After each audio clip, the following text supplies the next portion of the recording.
कहानी Theodore Parker. विद्वान Theodore Parker का नाम शायद आपने सुना होगा। उसका पिता बहुत ही गरीब था, इसलिए उसे बचपन से ही कठिन परिश्रम में जुटना पड़ा।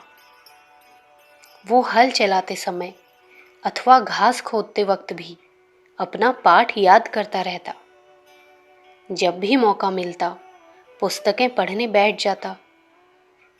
किताबें खरीदने को भला पैसा कहाँ से लाता, इसलिए दूसरे लड़कों की खुशामद करके उनकी फटी पुरानी किताबें मांग लाता।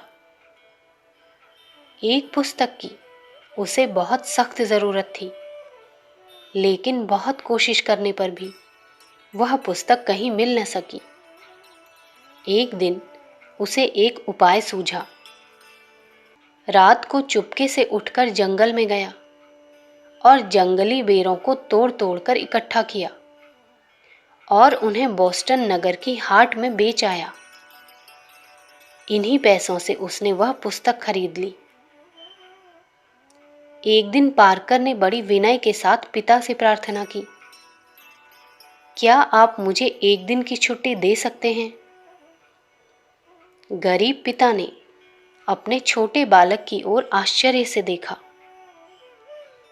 उन दिनों उसे खेती का बहुत काम करना था, फिर भी पिता बालक की याचना को अस्वीकृत न कर सका। उसने स्वीकृति सूचक सिर हिला दिया।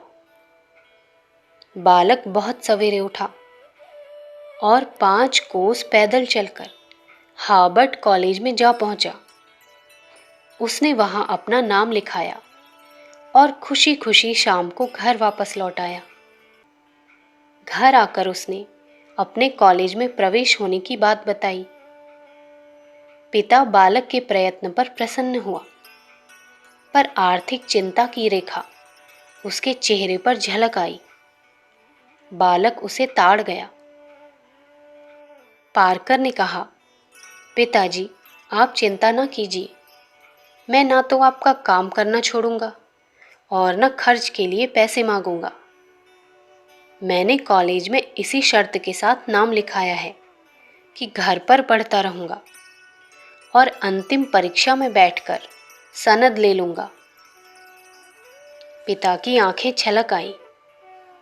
यह बालक कठोर परिश्रम करके पिता का हाथ बटाता और इधर उधर से पुस्तक इकट्ठी करके पढ़ता। अंत में यह महापुरुष अपने देश का उज्जवल रत्न साबित हुआ। अखंड ज्योति, सितंबर सन 1941, पृष्ठ संख्या 31।